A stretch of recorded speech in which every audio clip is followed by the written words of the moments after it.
everyone, welcome back to the channel Simplified Education।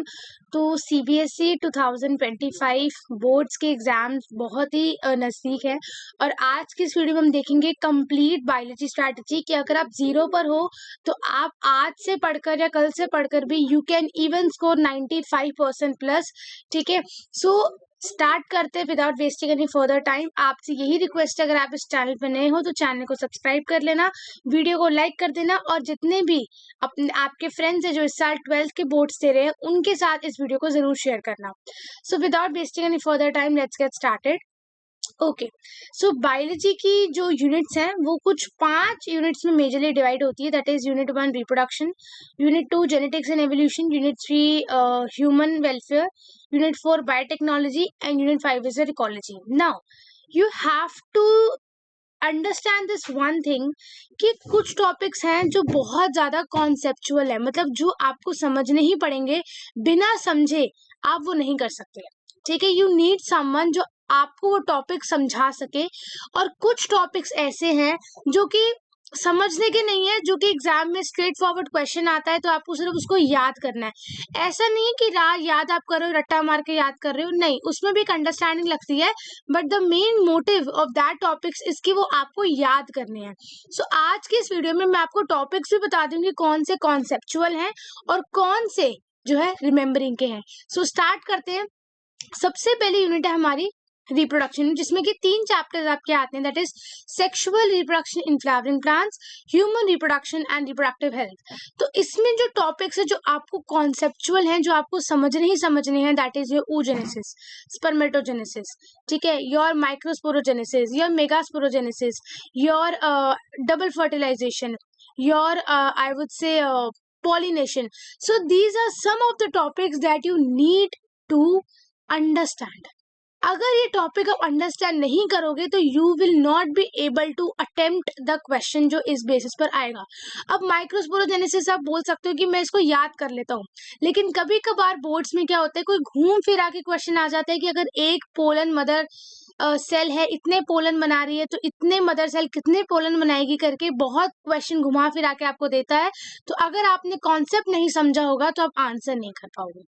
ठीक है, सो जैसे कि microsporogenesis, megasporogenesis, your menstrual cycle, कौन से फेज, मेंस्ट्रुअल फेज कब है, लूटियल फेज कब है, आपका प्रोलिफरेटिव फेज कब है, यूट्रस में कौन सा फेज चल रहा है, ठीक है, और आपके हार्मोन्स कौन से हैं, एफएसएच की कब पीक आती है, एलएच की पीक कब आ रही है, ओव्यूलेशन कब हो रही है, ये पूरे के पूरे जो टॉपिक्स हैं इनको आपको समझना ही पड़ेगा। ठीक है, कुछ टॉपिक्स इस यूनिट के हैं जो आपको सिर्फ एज अ याद करने, जैसे कि पोलन एज अ न्यूट्रिशन काम आता है। ठीक है, एथलीट्स खाते हैं, पोलन की वाइबिलिटी क्या है। ठीक है, उसके बाद जो ऐसे डेफिनेशंस होती है, एपोमिक्सिस क्या है, पार्थिनोकार्पी क्या है, ये कुछ डेफिनेशंस है जो आपको सिर्फ याद करनी है। ठीक है, जैसे क्लीवेज, ब्लास्टूरा बन रहा है, फिर आपका ब्लास्टोसिस्ट बन रहा है, फिर उसमें इनर सेल मास है, पहले फर्स्ट 2 मंथ्स में हार्ट बनता है, ये जो चीजें ये आपको याद करने की है। ठीक है जी, उसके बाद जो आपका third chapter that is reproductive health, उसमें ज्यादातर चीजें रिमेम्बरिंग की हैं, बर्थ कंट्रोल मेथड्स में। ठीक है, एंड आपके आईवीएफ में क्या हो रहा है, इक्सी में क्या हो रहा है, ठीक है, आपके गिफ्ट में क्या हो रहा है, जिफ्ट में क्या हो रहा है, तो ये चीजें याद करने की है। तो ये टॉपिक्स थोड़ी याद करने के हैं, और जो पहले मैंने टॉपिक्स बताए ये बहुत इंपॉर्टेंट है, बहुत मेजर टॉपिक्स हैं।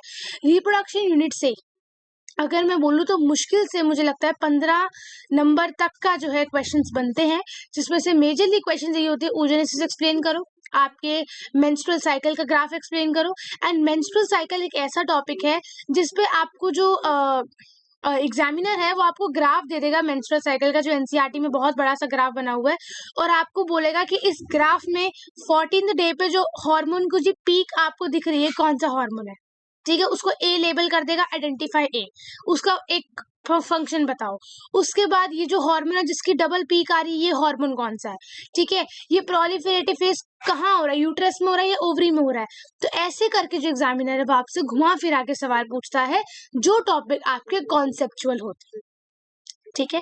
सेकेंड यूनिट आपके आते थे जेनेटिक्स एंड एवोल्यूशन। जेनेटिक्स में बहुत थोड़े से टॉपिक्स हैं जो सिर्फ याद करने के, और बाकी पूरी जेनेटिक्स आपकी इंटरलिंक्ड है।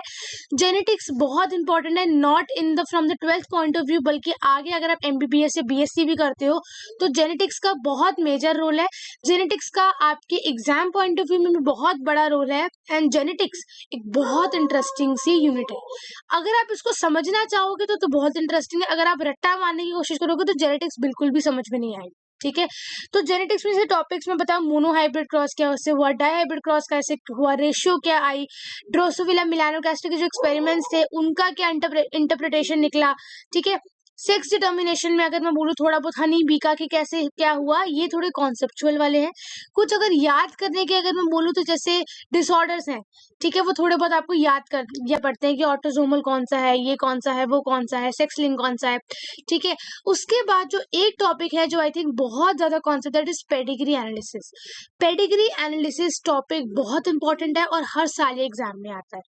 सेकेंड जो that is molecular basis of inheritance, इसमें भी याद करने का बहुत ही कम है। याद करने के सिर्फ आखिरी के दो topics, that is human genome project and DNA fingerprinting, बस।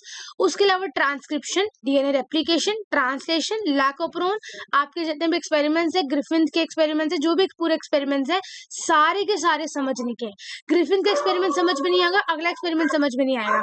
ठीक है, DNA रेप्लिकेशन नहीं समझ आए, ट्रांसक्रिप्शन समझ में नहीं आएगा, ट्रांसक्रिप्शन समझ में नहीं आया, ट्रांसलेशन समझ में नहीं आएगा।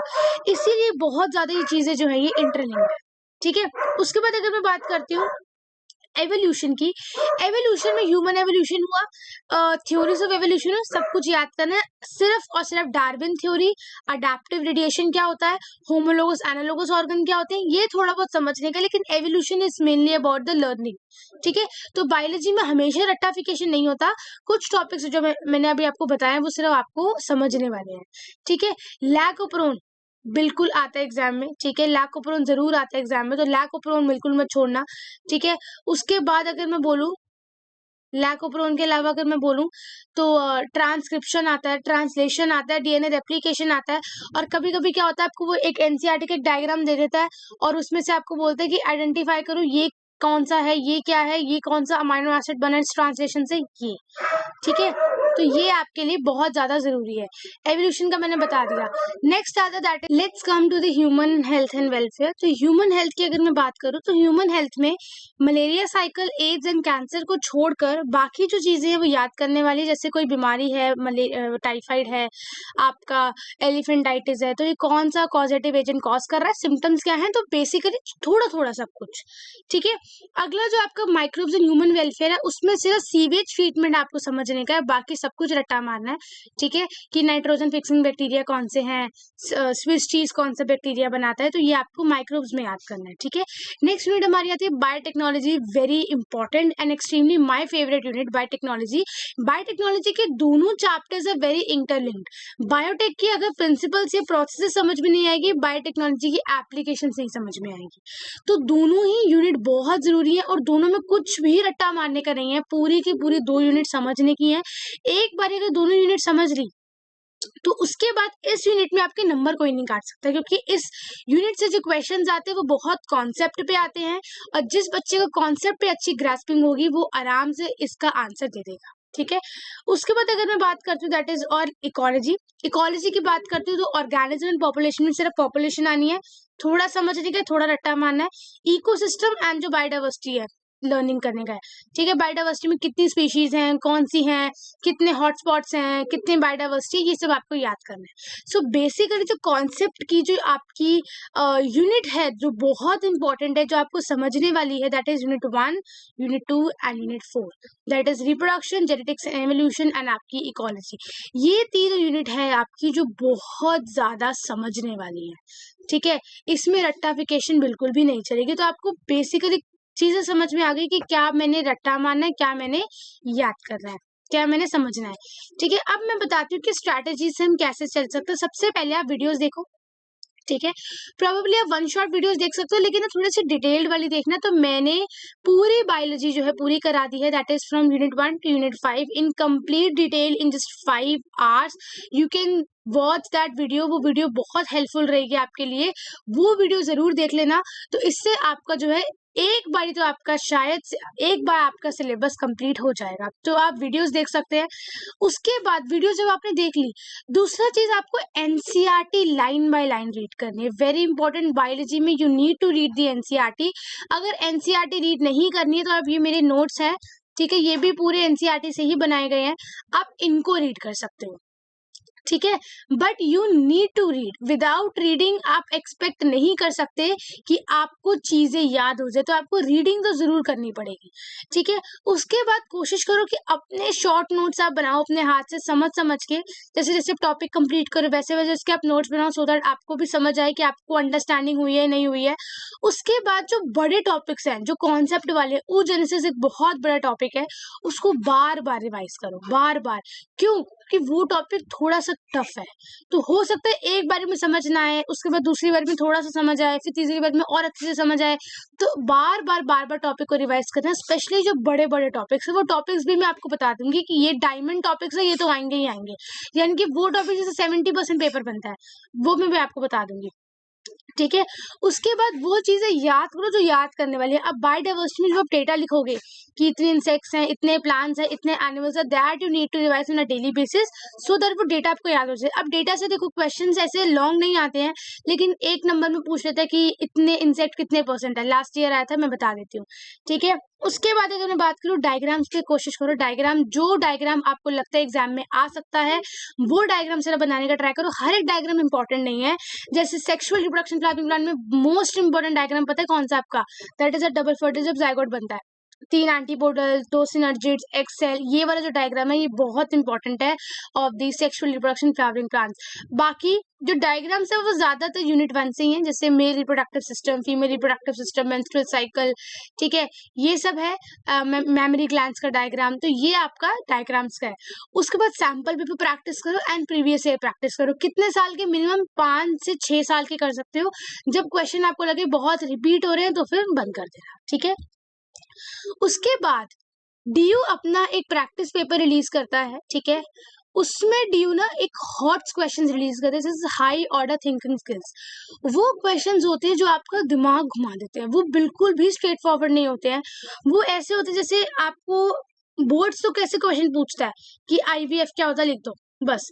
लेकिन उसमें ऐसा क्वेश्चन होगा कि there is a female who is suffering from this diseases, there is a male who is suffering from this diseases, you have their report, so now tell me कि कौन सा बेस्ट ट्रीटमेंट इनको लगेगा, IVF लगेगा, ICSI लगेगा, gift लगेगा, या artificial insemination लगेगा, क्या लगेगा। और उसके बाद वो ये भी बोल देते हैं कि जो मदर है उसकी उम्र 40 प्लस है या 35 प्लस है, तो ऐसी कौन सी बीमारी है जो बच्चे में होने के chances, genetic disorder, down syndrome, Turner syndrome, Klinefelter syndrome. तो ऐसे करके क्या किया, रिप्रोडक्शन और जेनेटिक्स को मिक्स कर दिया। तो ये क्वेश्चंस भी बहुत कम चांसेस है, 1% चांस है, लेकिन कभी ना कभी आ जाते हैं। पिछली बार भी बोर्ड्स ने बोला था कि वो ऐसे क्वेश्चंस जरूर देंगे जिसमें बच्चों को थोड़ा सोचना पड़े। तो थोड़े बहुत हाई ऑर्डर थिंकिंग स्किल्स वाले क्वेश्चंस भी आप प्रैक्टिस कर सकते हो। पहले सिलेबस कंप्लीट कर लो, फिर आप प्रैक्टिस कर लेना। उसके बाद 1 पेज नोट्स बनाओ, जितना क्रिस्प, जितना शॉर्ट रख सकते हो, कंसाइज रख सकते हो, उतना अच्छा रिविजन के लिए। सो दैट्स इट, ठीक है। इसमें कोई फॉर्मूलाज नहीं है, कोई न्यूमेरिकल नहीं है जो आपको रोज लिख लिख के प्रैक्टिस करनी है। You just need to first understand the chapter, then read it by your own and then just revise it, that's it. Biology is only about 3 things, chapter को समझो, चैप्टर को पढ़ो एंड चैप्टर को revise करो। इसमें से सबसे important step पता है कौन सा? पहला और तीसरा, जैसे चैप्टर को समझना और रिवाइज करना।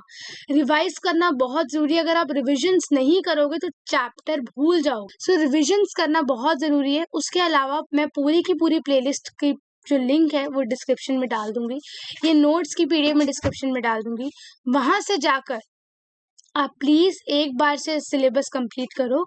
एंड अगर I get a time, so definitely मैं आपको लाइव आकर भी एक बारी पूरी की पूरी रिवीजन जो है वो करवा दूंगी, ठीक है। So that's it for today.